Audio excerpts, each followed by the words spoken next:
Good morning ವೆಸ್ಟಿ ಸ್ನೇಹಿತರೆ, ನಮಸ್ಕಾರ. ಇವತ್ತು ನಾವು ಕೌಲ್ಗ ಕೆ ಗ್ರಾಮದ ಮಿಸ್ಟರ್ ಖಾದರ್ ಪಟೇಲ್ ಸರ್ ಹೊಲದಲ್ಲಿದ್ದೀವಿ. ಇವತ್ತು ನಮ್ಮ ವೆಸ್ಟೀಜಿನ ಅಗ್ರಿ ಪ್ರಾಡಕ್ಟ್ಗಳು ಯೂಸ್ ಮಾಡಿ ರೈತರೇನಪ್ಪ ಅಂದ್ರೆ ಒಂದು ಒಳ್ಳೆ ಬೆಳೆನ ಬೆಳೆದಿದ್ದಾರೆ. ಅದ್ರ ಜೊತೆಗೆ ಏನಪ್ಪ ಅಂದ್ರೆ ಅವ್ರ ಅನುಭವನ ನಾವೇನು ಮಾಡಮ್ರಿ ಒಂದು ಸ್ವಲ್ಪ ಕೇಳಮ್ ಸರ್. ಮೊಟ್ಟ ಮೊದಲನೇದಾಗೆ ಸರ್ ಅವ್ರ ಜೊತೆ ಮಾತಾಡೋಣ. ನಮಸ್ಕಾರ ಸರ್. ನಮಸ್ಕಾರ ಸರ್, ಆಲ್ರೆಡಿ ಏನಪ್ಪ ಅಂದ್ರೆ ನೀವೇನು ಕಬ್ಬು ಬೆಳೆತಿರಲ್ರಿ, ವೆಸ್ಟೀಜಿನ ಪ್ರಾಡಕ್ಟ್ಗಳು ಯೂಸ್ ಮಾಡಿ ಹಾಕಿರಿ ಅಂತ ಮೊದಲೇ ಹೇಳಿದಿರಿ. ಹೌದು, ನೀವೇ ಕೊಟ್ಟಿರಲ್ಲ? ಹೌದು ಸರ್, ಹೌದ್ರಿ. ಇದೇ ವರ್ಷ ಸರ್ ನೀವು ಕಬ್ಬು ಮಾಡಿದ್ರಿ? ಇಲ್ಲಿ ಫಸ್ಟ್ ಟೈಮ್ ಇದೆ ರೀ. ಫಸ್ಟ್ ಬೆಳೆ ಕಬ್ಬು ಇದೇ ವರ್ಷ ಮಾಡಿದಿರಿ. ಅದಕ್ಕಿಂತ ಮೊದಲು ಏನಪ್ಪ ಅಂದ್ರೆ ತೊಗರಿ, ಹತ್ತಿ ಅದು ಮಾಡಿದಿರಿ. ಸರ್, ಈ ರೀತಿ ಏನು ಕಬ್ಬು ಆಲ್ರೆಡಿ ಬೆಳೆದದಲ್ರಿ, ಇದು ಎಷ್ಟು ಗಣಿಕೆ ಇದೆ ಅಂತೀರಿ ಅಂದಾಜು? ಅಂದಾಜು 24-25 ಇರ್ಬೋದು ಸರ್.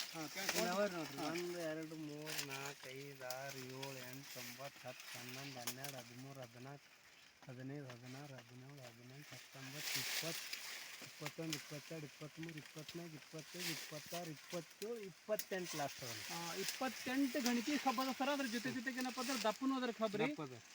ಸರ್ ಅವ್ರಿಗೆ ಏನಪ್ಪ ಅಂದ್ರೆ ಒಂದು ಸ್ವಲ್ಪ ಅವ್ರ ಅನುಭವನ ಕೇಳೋಣ. ಸರ್, ಇದಕ್ಕೆ ನಿಮ್ಮ ಪ್ರತಿಕ್ರಿಯೆ ಸ್ವಲ್ಪ ಯಾವ ರೀತಿ ಇದನ್ನ ನೀವು ಬೆಳೆದಿರಂತ ಒಂದು ಸ್ವಲ್ಪ ಹೇಳ್ಬೋದ್ರಿ? ಇದಕ್ಕೆ ನೋಡ್ರಿ ಸರ್, ಫಸ್ಟಿಗೆ ವೆಸ್ಟೇಜು ಇದು ಹಾಕಿ ಹೊಡೆದೇವ್ರಿ, ಎಣ್ಣೆ ಹಾಕಿ ಎಣ್ಣೆಗೆ ಇದು ಮಾಡಿ ಹಚ್ಚಿವ್ರಿ. ಹಚ್ಚಿ ಬೆಳಗ್ಗೆ ಸ್ವಲ್ಪ ಒಂದು ತಿಂಗಳದಾಗನ ಎಣ್ಣೆ ಹೊಡೆದೇವ್ರಿ. ಮತ್ತೆ ಒಮ್ಮಿಕ 82 ಹಾಕಿ ಹೊಡೆದೇನದು 2 ತಿಂಗಳಾಗನ ಅದು ಗ್ರಾನಲ್ಸ್ ಯೂಸ್ ಮಾಡಿದಾರೆ. ಎಕರೆಗೆ ಅದು ಏನದ ರೀ 1.5 ಪ್ಯಾಕೆಟ್ 2 ಪ್ಯಾಕೆಟ್ ಲೆಕ್ಕದಾಗ ಯೂಸ್ ಮಾಡೀವಿ. 4 ಎಕರೆ ಅದ ರೀ, 9 ಪ್ಯಾಕೆಟ್ ಯೂಸ್ ಮಾಡೀವಿ. 4 ಎಕರೆಗೆ 9 ಪ್ಯಾಕೆಟ್ ಗ್ರಾನಲ್ಸ್ನು ಹಾಕಿದ್ದಾರೆ. ಹಾಕಿ ಮತ್ತೆ 2 ತಿಂಗಳು ಆದ ಬಳಕ ಒಮ್ಮಿಕ 82 ಅವಕ್ಕೆ ಹಾಕಿ ಮತ್ತೆ ಪ್ರೊಟೆಕ್ಟ್ ಹಾಕಿ ಹೊಡೆದೇವೆ. ಮತ್ತು ಆಮೇಲೆ ಸರ್ ನ್ಯಾನೋಟೆಕ್ನ ಯೂಸ್ ಮಾಡಿರಿ? ನ್ಯಾನೋಟೆಕ್ನು ಒಂದು ಸರಿ ಯೂಸ್ ಮಾಡಿ, ಟೋಟಲ್ 3 ಸಾರಿ ಕೆಮಿಕಲ್ ಯೂಸ್ ಮಾಡೀವ್ರಿ, 1 ಸಾರಿ ಗೊಬ್ಬರ ಯೂಸ್ ಮಾಡೀವಿ. ಟೋಟಲ್ ಏನಪ್ಪ ಅಂದ್ರೆ ಸರ್ ಅವ್ರಿ ನ್ಯಾನೋಟೆಕ್, ಅಗ್ರಿ 82, ಅಗ್ರಿ ಗ್ರಾನಲ್ಸ್ ಅವೆಲ್ಲ ಯೂಸ್ ಮಾಡಿ ಏನಪ್ಪ ಅಂದ್ರೆ ಒಂದು ಒಳ್ಳೆ ಬೆಳೆ ಬೆಳೆದಾರೆ ಸರ್. ಬೆನ್ನಿಗೆ ಹಾಕಿ ಡಬ್ಬಿಗೆ ಹಾಕಿ ಕೊಡ್ತೀವಿ. ಎಲ್ಲ ಕಲಿಸಿರಿ. ಮತ್ತೇನು ಸರ್, ಇದು ಇಷ್ಟೆಲ್ಲ ನೋಡಿದ್ಮ್ಯಾಗ ಮುಂದೆ ನೀವು ರೈತರಿಗೆ ಏನು ಹೇಳಕ್ಕೆ ಇಷ್ಟಪಡ್ತೀರಿ ಸರ್? ಇಲ್ಲ, ಹಾಕ್ಬೇಕ್ರಿ, ಚಲೋ ಅದ ರೀ ಸರ್, ಹಾಕ್ಬೇಕು. ಕಮ್ಮಿ ಖರ್ಚದಾಗೂ ಆಗ್ತದೆ ರೀ, ನಮ್ಮ ಭೂಮಿನೂ ಉಳಿತಾಯ ಆಗ್ತದ, ಚಲೋ ಆಗ್ತದ, ಖರಾಬ್ ಆಗಲ್ಲ. ಇಲ್ಲ, ಬೇರೆ ರೈತರು ಇಲ್ಲಿ ನಿಮ್ಮ ಊರಾಗ ಕಬ್ಬು ಬೆಳೆದಾರಲ್ರಿ, ಅವರೆಲ್ಲ ರಾಸಾಯನಿಕ ಗೊಬ್ಬರ ಎಷ್ಟು ಹಾಕ್ಯಾರ? ಎಕರೆಗೆ 8 ಚೀಲ 7 ಚೀಲ ಹಾಕ್ಯಾರ ಸರ್. 8 ಚೀಲ 7 ಚೀಲ ಹಾಕಿದ್ರು ಸಹಿತ ಈ ಥರ ರಿಸಲ್ಟ್ ಸ್ವಲ್ಪ ಕಮ್ಮಿ ಅಂದಂಗೆ ಕಮ್ಮಿ ಅದ. ಅದ್ರಾಗ ಕಟಾವ್ ಮಾಡಿದಾಗ ಕ್ಲಿಯರ್ ಗೊತ್ತಾಗ್ತದೆ ಸರ್, ಇಳುವರಿಗೆ ಎಷ್ಟು ಬರ್ತದ ಅಂತ ಹೇಳಿ. ಬರಿಬೇಕಂತ ನಮ್ದು ಅದ ರೀ. ರೈಟ್ ಸರ್, ಮತ್ತೆ ಇಳುವರಿ ಎಷ್ಟು ಬರ್ತದೆ ಅಂತ ಹೇಳಿ ಮತ್ತೆ ನಾವು ನಿಮ್ಗೆ ಆದ್ಮೇಲೆ ಮತ್ತೊಂದ್ಸರಿ ಕೇಳ್ತೀವಿ.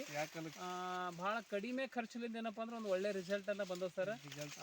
ಕಬ್ಬನು ದಪ್ಪ ಅದಾವ್ರಿ. ಅದ್ರ ಜೊತೆಗೆ ಏನಪ್ಪ ಅಂದ್ರೆ ಸರ್ಕಾರಿ ಗೊಬ್ಬರ ಹಾಕಂತ ಇವತ್ತೆಲ್ಲ ರೈತರು ಬೆಳಿತಾರೆ ರೀ, ಬಟ್ ಸರ್ಕಾರಿ ಗೊಬ್ಬರ ಯೂಸ್ ಮಾಡ್ಲಾರ್ದೆ ಈ ರೀತಿ ಬೆಳೆದಿದ್ದಾರೆ. ಅದ್ರ ಜೊತೆಗೆ ಇಲ್ಲೇ ಸರ್ ಅದು ಎದರ ಒಂದು ಕಬ್ಬು ಅದ ನೋಡಿ, ಎಷ್ಟು ದಪ್ಪ ಅದ ಸಿರಿ ಏನಪ್ಪ ಅಂತಂದ್ರೆ ಕಬ್ಬು ಅದನ್ನು ಇದೆ ನೋಡ್ರಿ. ಅದನ್ನು 26 ಗಣಿಕೆ ಅದ. ಇದನ್ನು 26 ಗಣಿಕೆ ಅದ ಸರ್. ತಾವು ನೋಡ್ಬೋದು. ಮೇಲಿಲ್ಲ ಅಂದ್ರೆ ಒಂದು ಕಬ್ಬು 3-4 kg ಮ್ಯಾಗ ಬರ್ತಾರೆ, ಒಳಗೆ ಬರೋದು. ಸರ್ ಅವ್ರು ಹೇಳೋ ಪ್ರಕಾರ ಏನಪ್ಪ ಅಂದ್ರೆ ಮಿನಿಮಮ್ 3-4 kg ಒಂದು ಕಬ್ಬು ಮ್ಯಾಗೆ ಬರ್ತದೆ ಸರ್, ಮ್ಯಾಲೆ ಬರ್ತದೆ ಅಂತ ಹೇಳ್ತಾ ಇದ್ದಾರೆ ಸರ್. ಧನ್ಯವಾದಗಳು ಸರ್.